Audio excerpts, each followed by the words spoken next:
இன்னைக்கு நம்ம reverse with me சீரீஸ்ல 3வது எபிசோட பார்க்க போறோம். கடைசி என்ன பார்த்தோன்னு ஞாபகம் இருக்கா? 7 வருஷத்துக்கு அப்புறம் கீர்த்தி கரனை மீட் பண்ணிட்டேன். பட் கரண் அவ்வளவு நாள் அவளுக்காக தான் வெயிட் பண்ணிட்டு இருப்பா. பட் என்னமோ கீர்த்தியை தெரிஞ்ச மாதிரியே காட்டிக்காம இருக்க. அப்ப அந்த குழப்பத்திலேயே கீர்த்தி நடந்து வந்தா அங்க ஒரு அக்யூஸ்டும் நீ உயிரோடு இருக்க கூடாது, உன்னை நான் விட மாட்டேன்னு சொல்லி கீர்த்தியோட கழுத்தை பிடிச்சு நெரிக்கிறான். அப்புறம் அங்கிருந்து எப்படியோ வெளியே வந்தா அவங்க அம்மா அவளோட ரோம தம்பிக்கு கொடுத்ததா சொல்லிட்டு இருக்க. இப்படி சுத்தி சுத்தி ஒவ்வொரு விஷயமா நடக்க அந்த ஃபீலிங்ல கீர்த்தி அழுதுட்டு இருக்கு.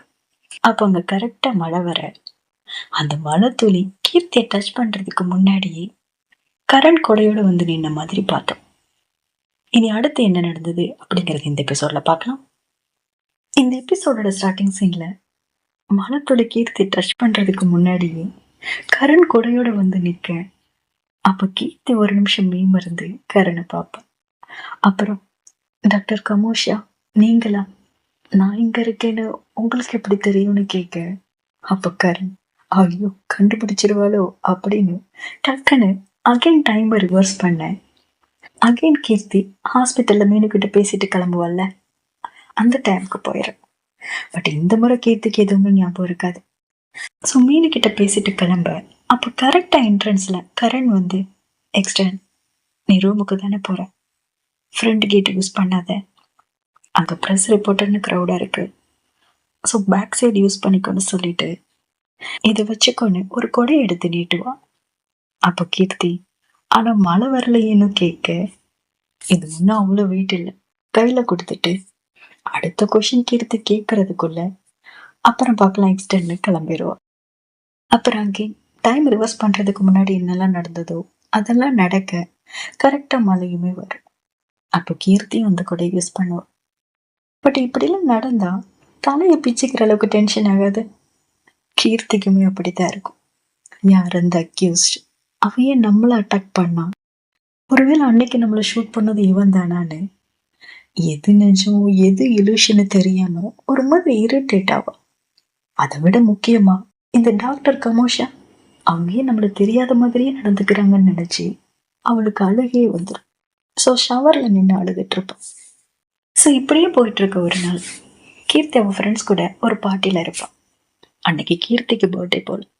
ஸோ ஃப்ரெண்ட்ஸ் எல்லாரும் சேர்ந்து அவளுக்கு கேக் கட் பண்ணி செலிப்ரேட் பண்ணி அவளை சேர் அப் பண்ணிட்டு இருப்பான். அதுல மீனோட சைடு தி கூட இருப்பாரு.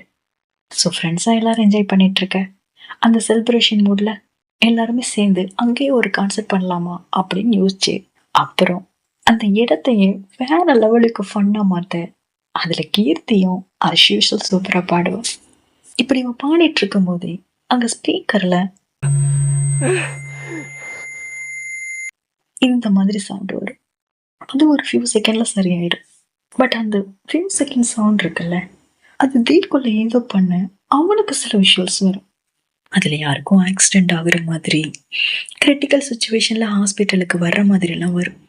இதை பார்க்கும்போது ஒருவேளை இவன் தான் பாஸ்ட்ல கீர்த்தி ஆக்சிடென்ட் பண்ணியிருப்பானு கூட நமக்கு டவுட் வருது. பட் இப்போ எதுவும் டீட்டெயிலாக சொல்லலை. ஸோ இப்படி விஷுவல் வர அவன் காதுக்குள்ள அந்த ஆக்சிடென்ட் சவுண்டு கேட்டுட்டே இருக்க அவனுக்கு ஒரு மாதிரி ஆகி அங்கிருந்து கிளம்புற மாதிரி காட்டுவாங்க. அப்புறம் அப்படியே இங்க கீர்த்தியை பார்த்தா அவன் சாங்லாம் பாடி முடிச்சிட்டு சரக்கு ஓவரா குடிச்சிட்டா போல அதுல ஹேங் அவுட் ஆகி பாத்ரூம்ல படுத்துட்டு இருக்கிற மாதிரி காட்டுவாங்க. இவன் எப்படி வாந்தி எடுத்துட்டு இருக்க அங்க பாத்ரூம்குள்ள யாரோ நடந்து வர்ற மாதிரி இருக்கும். வேற யாரு, நம்ம கரண் தான்.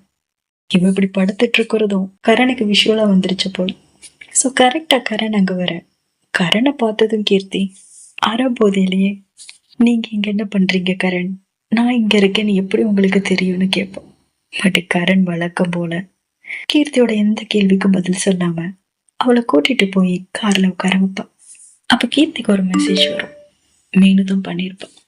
அதுல தி ஹேங் அவுட் ஆயிட்டான், இப்ப அவனை என்னால தனியா விட முடியாதுன்னு நான் நினைக்கிறேன், நீ பத்திரமா வீட்டுக்கு போயிருவியான்னு இருக்கும். நம்மாலு ஃபுல் மப்புல அந்த மெசேஜ் படிக்க முடியாம போனை தடவிட்டு இருப்பான். அப்ப கரண் அந்த போனை வாங்கி நீ பார்த்துக்கோ நான் வீட்டுக்கு போறேன்னு ரிப்ளை பண்ணிட்டு அப்புறம் கீர்த்தியோட மற்ற ஃப்ரெண்ட்ஸுக்கும் நான் வீட்டுக்கு போறேன் ஃப்ரெண்ட்ஸ் அப்புறம் பார்க்கலான்னு போட்டு விடுவான். கரண் இப்படி பண்ணிட்டு இருக்க, கீர்த்தி குழந்தை மாதிரி என் ஃபோன்ல என்ன பண்ணிட்டு இருக்கீங்க? நான் கேட்குற எந்த கேள்விக்கும் நீங்க பதில் சொல்றதே இல்லை. இப்ப எதுக்காக இங்க வந்தீங்கன்னு கேட்க, அப்ப கரண், உன்னை பாரு, நீ எப்படி இருக்க, இந்த கண்டிஷன்ல உன்னை தனியா விட்டு என்னால திரும்பவும் ரிஸ்க் எடுக்க முடியாது, உன்னை வீட்டுல டிராப் பண்ணிடுறேன்னு சொன்னேன். அகைனா? அப்படின்னா அன்னைக்கு என்ன ப்ரொடெக்ட் பண்ணது நீங்க தானே, இதையே நீங்க ஒத்துக்க மாட்டேங்கிறீங்கன்னு அந்த அறப்போதையில கூட கேட்டுட்டு அப்புறம் அப்படியே மட்டையேறும். அப்ப கரண் லைட்டா சிரிச்சிட்டு அவளுக்கு சீட் பெல்ட் போட்டு விடுவான். அப்ப கீர்த்தி அந்த போதையில தூங்கிட்டு இருக்கிறத பார்க்க கியூட்டா இருக்கும்.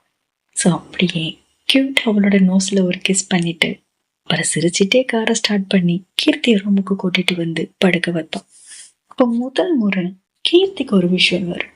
அதுல கீர்த்தி கரண் வெட்டிங் ட்ரெஸ்ல இருக்கிற மாதிரி லாஸ்ட் மினிட்ல யாரோ கீர்த்திய ஷூட் பண்ண கீர்த்தி கரண் மடியில விழுந்து மயங்குற மாதிரி, லைக் கரனுக்கு வந்த அதே விஷயம் வர அப்ப கீர்த்தியோட கண்ணோரம் கண்ணீர் வடி. அப்ப கரண் இவன் ஏதோ கெட்ட கனவு காண்றா போல நினைச்சிட்டு ஏதோ ட்ரிக் பண்ணி கீர்த்தியோட கண்ணீர் போய் அழகா ஒரு ஸ்மைல் வர வச்சுட்டு இப்பதான் கியூட்டா இருக்கான்னு ரசிச்சுட்டு அப்புறம் ரூமை சுத்தி பார்ப்போம். அது பேச்சுலர் ரூம் மாதிரி ஃபுல்லா களைஞ்சு கிடக்கும். ஸோ ரூமை கிளீன் பண்ணவே மாட்டியாடி அழுக்கு முட்டைன்னு செல்லமா திட்டிட்டு அப்புறம் அவளே அந்த ரூம் ஃபுல்லா கிளீன் பண்ணி எல்லாத்தையும் சூப்பரா செட் பண்ணிட்டு கிளம்பும். அப்புறம் அடுத்த நாள் காலையில காட்டுறாங்க, மீனும் அப்பதான் ஃப்ளாட்டுக்குள்ள வருவான். வந்தவன் கீர்த்தி இன்னும் பெட்ல இருந்து இல்லாம இருக்கிறத பார்த்து, ஃபுல் மப்பாடி சேஞ்ச் பண்ணாம கூட படுத்திருக்கேன்னு கேட்க, நம்மால அப்பதான் சோம்பெல்லாம் முறிச்சிட்டு மெதுவா எழுந்திருப்பேன். எழுந்ததும் ரூம் கிளீனா இருக்கிறத பார்த்துட்டு அதுக்குள்ள ரூம் கிளீன் பண்ணியான்னு மீனுவா கேட்பேன். அப்ப மீனு, நானே இப்பதாண்டி வரேன், நான் என்னத்த பண்றது, நீதான் ஏதாவது அறபோதையில பண்ணிருப்பேன்னு சொல்ல. அப்ப கீர்த்தி, நான் இப்பவே தவந்துட்டுதான் இருக்கேன், நான் எங்க இருந்து கிளீன் பண்றதுன்னு சொல்லுவான். பட் மீனு தான் நம்ப மாட்டான். கீர்த்தி தான் போதையிலே பண்ணிருப்பா, மறந்துருப்பான்னு நினைச்சு சிரிச்சிட்டு அப்புறம், அம்மா நைட்டு நீ எங்க இருந்த, ஏன் என் கால் அட்டன் பண்ணல, மெசேஜ் மட்டும் தான் பண்ணிருந்த, எப்ப ரூமுக்கு வந்தேன்னு கேட்க, அப்பதான் கீர்த்திக்கு நைட்டு கார்ல கரண் கூட இருந்தது ஞாபகத்துக்கு வரும். ஸோ டக்குன்னு எனக்கு கரண் தான் ட்ராப் பண்ணாங்கன்னு சொல்ல, கரணா, சீஃப் சர்ஜனா, அவங்க எங்க அங்க வந்தாங்கன்னு கேட்கறதுக்குள்ள, நீ இப்ப வரும்போது கரணை பாத்தியான்னு கீர்த்தி கேட்பான். அப்ப மீனும் ரொம்ப யோசிச்சுட்டு, சர்ஜரி டிபார்ட்மெண்டோட ஆப்போசிட்ல அவங்களோட கார் பார்க் பண்ணிருக்கிறத நான் பார்த்தேன், பட் அவங்கள பார்க்கல. பட் ஏன் கேட்குறேன்னு அடுத்து கேட்கறதுக்குள்ள, நான் இப்ப வந்துடுறேன்னு கடகடன்னு எழுந்து அன்னைக்கு கரண் கொடுத்தால அந்த கொடையை தூக்கிக்கிட்டு கீர்த்தி ஓடும். அப்ப கரண் உங்க கிளம்ப வருவா. அப்ப கீர்த்தி தடுத்து ஃபர்ஸ்ட் அந்த கொடையை கொடுத்துட்டு இதை கொடுக்கதான் வந்தேன்னு சொல்லுவா. அப்ப கரணும் ஓகேன்னு வாங்கிட்டு கிளம்ப, ஐயோ விட்ட ஓடிடுவாங்களேன்னு டக்குன்னு, நேற்று நைட்டு நீங்க தான் என்ன டிராப் பண்ணீங்கன்னு கேட்போம். அப்போ கரண், இவளுக்கு ஞாபகம் இருக்குமோ அப்படின்னு லைட்டா குழப்பத்திலேயே, நீ என்ன பேசுறேன்னு எனக்கு புரியல எக்ஸ்டன்னு சொல்லிட்டு கார் டோரை ஓபன் பண்ணப்போ, அப்போ கீர்த்தி, எனக்கு ஞாபகம் இருக்கு கரண், நேற்று நைட்டு நம்ம மீட் பண்ணல, நீங்க என்ன ரூமுக்கு கூட்டிட்டு வரல அப்படின்னு கேட்க, அப்ப கரனுக்கு கீர்த்தி எப்படி சமாளிக்கிறதுன்னு தெரியாது. ஸோ குடிச்சிருக்கே எக்ஸ்டன் அப்படின்னு மட்டும் கேட்டுட்டு டாபிக் அவாய்ட் பண்ணேன். எனக்கு இன்னும் 10 நிமிஷத்துல ஒரு கேஸ் இருக்கு, நான் கிளம்பணும்னு சொல்லி அகைன் கீர்த்தி அவாய்ட் பண்ணிட்டு கிளம்புவோம். கீர்த்திக்கு செம்ம இரிட்டேட் ஆகும். அவளுக்கு எல்லாமே ஞாபகம் இருக்கு, பட் எவ்வளவுதான் பேச ட்ரை பண்ணாலும் அப்படி எதுவுமே நடக்காத மாதிரி கரண் அவாய்ட் பண்ணிட்டே இருக்கிறது ஒரு மாதிரி டென்ஷன் ஆயிரும். ஸோ இன்னைக்கு எப்படியாவது இவங்களை பேச வச்சே ஆகணும்னு என்ன பண்ணலாம்னு யோசிப்பேன். அதுல எப்பெல்லாம் கீர்த்தி ஆபத்துல இருக்காளோ, ஆர் எப்பெல்லாம் கீர்த்திக்கு ஹெல்ப் தேவைப்படுதோ, அந்த மாதிரி சுச்சுவேஷன்ல தான் கரண் அவளை வந்து மீட் பண்ணிருப்போம். ஸோ அதை யோசிச்சு பார்த்துட்டு நமக்கு ஏதாவது நடந்தா கண்டிப்பா கரண் வருவான்னு ஒரு தப்பான முடிவு எடுத்து அப்படியே அந்த ஹாஸ்பிட்டல் டெரஸை பார்த்துட்டு அதை நோக்கி நடந்து போவான். டெரஸுக்குமே வந்துருவான். ஐயோ இவன் மறுபடியும் சூசைட் பண்ணிப்பாளோ அப்படின்னு யோசிக்கிறதுக்குள்ள அங்க பார்த்தா கீர்த்தி எக்ஸ்பெக்ட் பண்ண மாதிரியே கீர்த்திக்கு முன்னாடியே அங்க கரண் வந்து நிப்பான்.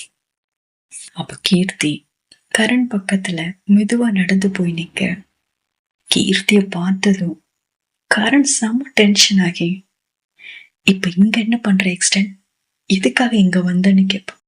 அப்ப கீர்த்தியும், நீங்க இங்க என்ன பண்றீங்க கரண், கேஸுக்கு போகலையான்னு கேட்க, கரண் இரிட்டேட் ஆகி, நான் கேட்டதுக்கு பதில் சொல்லு எக்ஸ்டென்ட் அப்படின்னு கேட்பான். அப்ப கீர்த்தியும், நான் எதுக்காக இங்க வந்திருக்கேன்னு உங்களுக்கே தெரிஞ்சிருக்குமேன்னு சொல்ல, ஏன் இப்படி பண்ணிட்டு இருக்க, உனக்கு உன் லைஃப் மேல விருப்பமே இல்லையான்னு கரண் திட்ட வரும். உங்களாலதான் நான் இப்படி நான் பண்றேன்னு கீர்த்தி சொல்லுவோம். அப்ப கரனுக்கு ஒண்ணும் புரியாம பாப்பேன். அப்ப கீர்த்தி, என்ன யாருன்னு தெரியாத மாதிரி நடந்துக்கிறீங்க, நம்ம மீட் பண்ணிக்காத மாதிரி ஆக்ட் பண்றீங்க, என்கிட்ட ரொம்ப இறுக்கமா நடந்துக்கிறீங்க, நான் எவ்வளவு ட்ரை பண்ணாலும் என்கிட்ட பேசுறத கம்ப்ளீட் அவாய்ட் பண்றீங்க, பின்ன நான் என்னதான் பண்றது, இப்படி ஏதாவது நடந்தாதுன்னு நீங்க என் முன்னாடி வர்றீங்க, என்ன ப்ரொடெக்ட் பண்றீங்க, என்கிட்ட பேச நினைக்கிறீங்க, ஏதோ இப்ப என் முன்னாடி நிக்கிறீங்களே இந்த மாதிரின்னு சொல்லிட்டு, அதான் உங்களை மீட் பண்ண எனக்கு வேற வழி தெரியலன்னு சொல்ல, கரண் ஒரு மாதிரி ஃபீல் ஆகி, இது சரியான வழின்னு நினைக்கிறியா, தப்பா ஏதாவது நடந்து என்னால உன்னை காப்பாத்த முடியாம போயிட்டா என்ன பண்றதுன்னு கேட்க, அப்போ கீர்த்தி, அப்ப 7 வருஷத்துக்கு முன்னாடி நடந்த ஆக்சிடென்ட் அது நிஜம்தான் இல்ல, என்னை காப்பாத்தினதும் நீங்க தான், நான் எதுவும் கற்பனை பண்ணிக்கல, அது நீங்க தானே சொல்லுங்க கரண்னு அவளை ஃபோர்ஸ் பண்ண.